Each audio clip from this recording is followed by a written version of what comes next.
Three tomatoes are walking down the street. Papa tomato, mama tomato, and baby tomato. Plain Ketchup presents.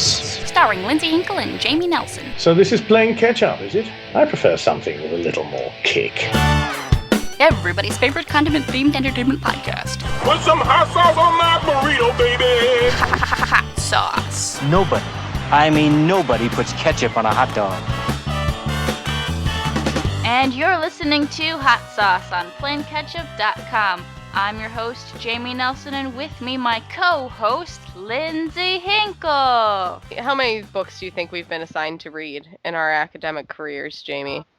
Lots. What was your favorite? My favorite, can you count a play? Yeah. The Night Thoreau Spent in Jail. I really enjoyed. And we didn't even read any Thoreau, but I really like that story. How do you feel about Geoffrey Chaucer? A Knight's Tale was awesome. You're talking about the movie.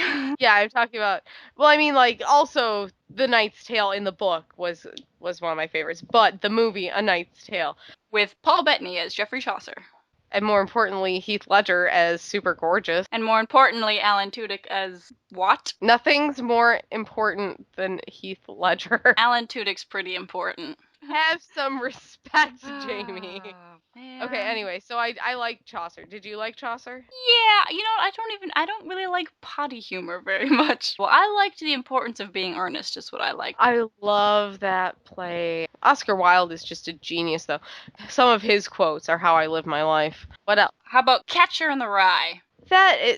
Whiny little bitch just might as well have killed himself, because I wanted to kill myself reading his whiny shit. Did you write that in your final paper? I don't think I said the word bitch back then nearly as often as I say it now, though. Fail. You know what my favorite book I had to read in high school for English literature was? What? The Metamorphosis. Oh, really? Yeah, that was my favorite. Okay, really freaky-ass bug on my ceiling. Let me grab my shoe and kill it. I'm crawling really slowly so it doesn't know that I'm coming for it. Aren't you attached to the computer? Yeah. The computer's on my bed. But you're wearing headphones. Yeah. Are they wireless? No, I'm just... Where'd it go? I think it's in my bed! It's in my bed! My bed's really close to the ceiling. What? And the cord's pretty... How kind of apartment do you... I killed it! Good. Yeah, so I keep having this, waking nightmare where, I'll wake up in the middle of the night and I'll see something, a shadow, literally the size of my hand, just scuttling across the ceiling. Yeah? And, the lights are all off and I'll freak the fuck out and I'll go run across the room and I'll flip on the lights and then there will be nothing there. And, the first time that happened, I was it took me a really long time to, get my breathing back to normal and be okay, it's nothing. It's just a dream. The second time it happened, I saw it in color. So, the room was dark, so everything else was just shades of gray, and I had just, woken up, so, there was no light on, but I saw a hot pink centipede, the size of my fist, crawling across my ceiling. I freaked out, and then I thought about it, and I'm that can't be right. No, that can't be right. Lindsay, do you know, I think I know what's happening. I think you're sleeping with your eyes open. Your brain is dreaming, but information is still being sent to your brain from your eyeballs. I used to do that a lot. It would really freak out my mom. She would say, and my sister both, actually, they would walk in and, they'd be like, Lindsay, Lindsay, and my eyes were open, but I wouldn't say anything because I was asleep. That's weird. Isn't it? So, who's our guest? Be our guest, put our service to the test. Put your napkin round of your neck, Sherry, and we'll provide the rest. Lindsay. Soup du jour. Shut up. We got Erik Brandt in the Skype studio. Hey, Erik, come on in. And the days grow meaningless under the sun as I wait for the thought to come.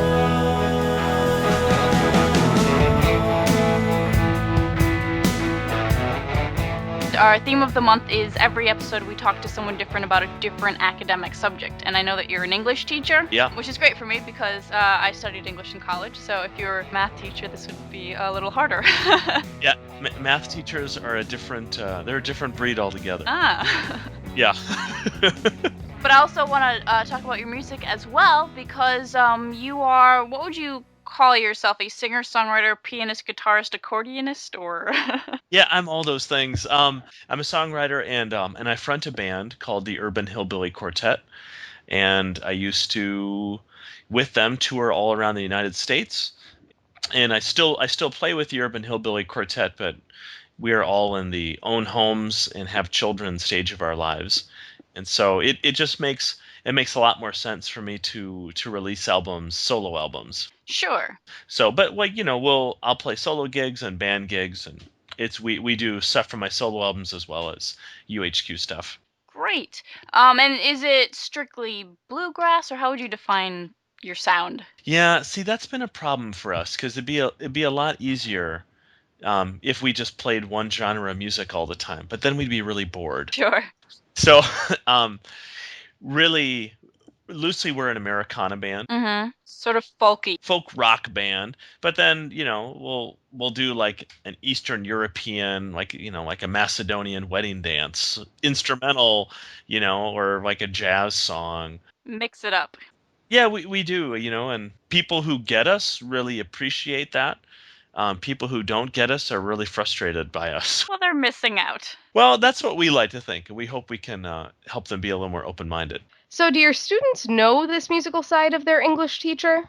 Yeah, yeah. When I teach at a big inner city school on the east side of St. Paul, and when there are student bands, and I think their music and my music would work well together. I'll try to do a show and have them open. Oh, wow. Yeah, and I intentionally do shows where kids can come. So it'd be like local in the St. Paul community? Yep, and in fact, even this Friday, I'm doing a concert at the high school where I teach. So, and it's a fundraiser concert for a theater program. Wow. So, it's open for the community, and the more I kind of think back on it, a lot of the songs from my most recent album, as well as earlier songs, have some loose connection to my interactions with people at my high school. Oh, wow.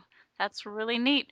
We had in high school we had a history teacher who was in a punk rock band. Awesome. Yeah, she didn't really like to talk about it, and I think it's because it was kind of inappropriate for kids. Right. There was like 2 weeks where she had to take off work, and we had a sub because they got like a European tour, and she wouldn't tell anybody the name of her band. But one of the kids figured it out and told everybody else, and we were all downloading music off the internet. So that was in the days where there was internet and it was traceable. You could track her down. The Kaza days. Yes. Oh, totally.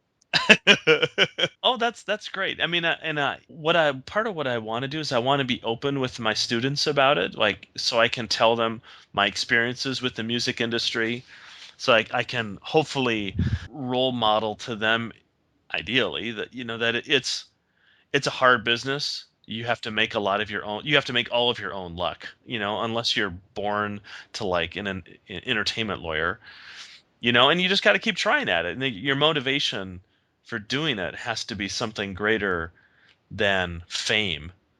You do this thing because it's what you do. It's part of who you are, and you got to do it. So I try to show that to kids, and then a few times a year I'll bring in one of my instruments, and I'll play some songs, and I'll talk about how I wrote them and how I recorded them, and just to kind of demystify the process a little bit. Oh, that's great. Does it tie into your lessons at all? It does actually. I teach poetry by William Blake. Oh, perfect. For the last few years, I've been doing a lot of stuff from Songs of Innocence, Songs of Experience, and I took a Poison Tree from Songs of Experience, and set that one to music on my new album. Mm. And shared it with kids and kind of talked about how my choices for instruments and the chorus I wrote for the song and how I tried to capture the mood of it. Very cool. Do you do any writing outside of songwriting? Growing up, I wrote lots of stories, and then in college, I wrote essentially a collection of short stories, like a book length, finishing project.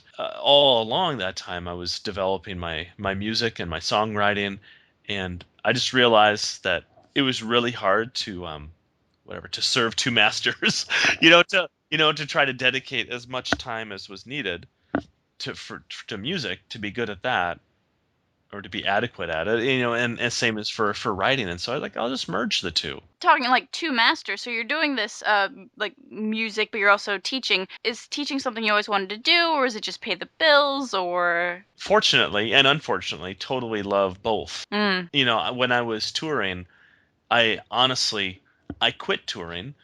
I mean, I gave it a good year of just going hard all around the country with the band, and a few years on either side doing a lot of really intentional, hard weekend warrior stuff. I ratcheted back on it because I really teaching inspired me a lot more Mm-hmm. than being in a van, driving around, playing the same set of songs. Touring is exciting, but at the heart of it, it's also really boring. Ah. It's really easy to understand how easy it could be to become an alcoholic or a drug addict, Yeah, you probably say that you get paid to travel more than you get paid to play. Pretty much. Yep. And I got paid to see a whole bunch of Canada and all basically 42 of the 50 states Wow. and parts of the UK. So I mean, I loved it, but teaching feeds my soul. Aw. Yeah. What grade do you teach? So my school has a big academic program called International Baccalaureate. I don't know if the high school you went to had advanced placement. Yes. So those are kind of those are definitely a North American thing. International Baccalaureate is kind of like that, but even more expansive, and it's truly an international program. My kids in all these different schools around the world do it. And my inner city, big, very urban public school is the IB school. And so I coordinate that program for my school half time, and then the other half I teach 12th graders. Wow. I love it. I've got an amazing schedule. I get to work with amazing kids, and it's really, really hard work. Sure. What books do you teach, and what books do you wish you were allowed to teach? The 8 books I work with this year are Hamlet Uh-huh. and the Songs of Innocence, Songs of Experience, and Huck Finn, Dust Tracks on a Road, which is the autobiography of Zora Neale Hurston. Oh, okay. The Assault, which is a book from the Netherlands. Things Fall Apart by Chinua Achebe. And then right now I'm in 1984 by George Orwell. And then from that, I'll go to The Fifth Child by Doris Lessing. I would love to teach some Harumi Murakami. Oh, uh-huh. Like the author of the Wind Up Bird Chronicle and all those others. But honestly, I would love to teach a literature class where nothing in the class is on spark notes. Oh. Like I would love to teach a book that's like all female writers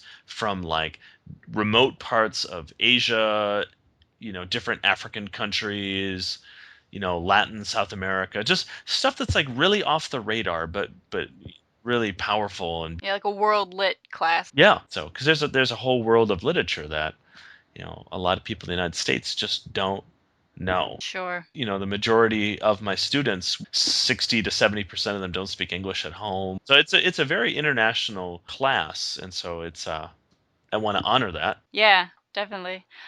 I for a while I interned at Archipelago Books, which is a book publisher here in the States, and they basically take books in other languages in other countries and they translate them into English and then they republish them here for the American audience. So Yeah, do you remember any better selling titles from that publisher? there's a book called A Time for Everything, which basically takes the story of the Bible, like lots of different stories from the Bible, turns angels into seagulls and relocates the Bible to Norway. Oh my gosh. Wow. It was really fantastic. Yeah, that sounds fascinating. So do you have any crazy stories from teaching? I mean, nothing that, don't say anything you'll get fired for. It's just, I mean, I teach in the inner city, and like every day it's a lot of high highs and low lows. I mean, you'll find out kind of unexpectedly, like an extremely high performing student is pregnant and is due, like in a month, and it's just like, and you just know what this will mean for her, and how difficult it's going to make her future, knowing that she probably won't have the family support she'll have, and then, an hour later you'll hear that someone just got the Gates Millennium Scholarship, which is like a full ride for 10 years, which will not only change that kid's life, who will be the first kid in his or her family to ever go to school, but, because that kid will be successful, or has had success and now will be able to go on, that it's going to change It's going to have a ripple effect for everyone in that family. And the younger siblings now will probably consider or will go to college, and that'll increase the whole buying power, the whole income stability level of that family. So I mean, it's just it's a lot of it's intense. It's wonderful and very intense being an inner city teacher. Do you see any correlation between teaching and performing? Because in both cases, you're up in front of a group of people. In teaching, you just like performing, you got to be on your game, because if you're not, they'll eat you alive. Especially like if you're teaching like regular 10th grade English. Oh my God, it's like piranhas. Like you got to be ready to go. The organization, multitasking, need to be aware of like what's going on in a classroom has helped me as a performer be very conscious of what I'm doing, what the band is doing, and what the audience is doing. It makes me kind of super over functioning, hypersensitive to like what's going on in the room at all times. You don't find yourself up on stage and you say, "Hey, Tommy, put down the 08. Yeah, no, yeah, exactly. Quiet in the back. I'm not going to play another song until everyone's paying attention." Yeah, exactly. No, unfortunately, that side doesn't come out. I think the experiences and skills complement one another. So aside from performing, you also, is it 8 albums that you have? It's 12. Is it really? Oh my God, it might be 12. Maybe it's 10. No, I think it's 12. There's one that we don't admit to. Was it the first one or just had a bad day? It was the first one released on cassette. Oh, I see. There's 11 that are known to the public, but there are 12. Until now. Yes. And today's homework assignment is to find the missing album. The 100 copies that exist out there somewhere. What do you guys have coming up? Are you doing any more recordings? Are you doing some shows? We're going to continue to kind of roll out CD release shows kind of around the Midwest through probably next November. Okay. We're a lot of us are involved in other bands, and like our lead electric guitarist is a painter who's does amazing work, very committed to his art. So we kind of have to keep everything in balance. And of course, most importantly, we all have almost everybody in the band has families. So it's kind of like, well, travel around and play in bars and sleep on someone's sofa, or be home with my children. It's kind of I try to be home with my family as much as possible. What's your next goal for the band? For me, it's never been like a goal to like have my name be a household name or the band be a household name. Like, I'm more interested in, getting the music to people who like it, who will genuinely make it, make them happier, make a difference in their lives somewhere. Like I want to get the music to them. That's a goal. And then I would love for someone who's much more prominent, which wouldn't take much, than me or the band, to take one of my songs and run with them and take it to a new place. Oh. I would love like Emmylou Harris or something to like take one of my songs. I'd be so amazed and honored. Sure. So if you know any, kind of mid to upper level, performers looking for songs, just, send them my way. Get out my address book. Yeah, exactly. Before I let you go, where can people find you online? I would recommend for them to go to www.erikbrandt, it's ERIK, B as in boy, RANDT.com. Very good. Are you on Facebook and Twitter and all of that fun stuff? On Facebook, just as a band, Erik and UHQ. Ah, for Urban Hillbilly Quartet. Yes, it's being a public school teacher and having a Facebook account is very tricky business. So, and also teaching 1984 and being kind of very cognizant of Big Brother. You know what? That one missed my high school education, and I still haven't read it, which is terrible because I really want to, but it just, I haven't got, like I saw it in the library, and then our library closed, and that's just too lazy. It's totally worth reading. Like I've read it.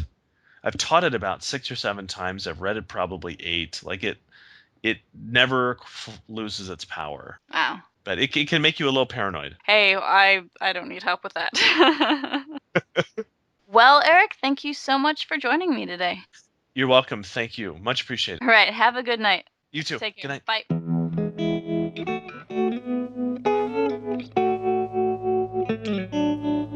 It's been a long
has been Hot Sauce, brought to you by PlainKetchup.com. Please subscribe, rate, and comment on iTunes. Check back every week for a new celebrity guest interview or hilarious video.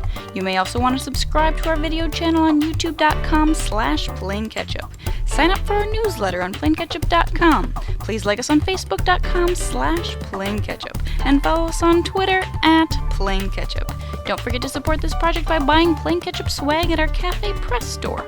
Have a question? Email Jamie and Lindsay at gmail.com. That's JAIME and LINDSEY at gmail.com. Thanks for listening. Stay saucy.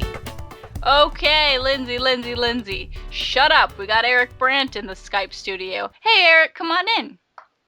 I think I just switched accents. That was nice. I think you did. Hey, Lindsay. Hey, Lindsay. Shut up.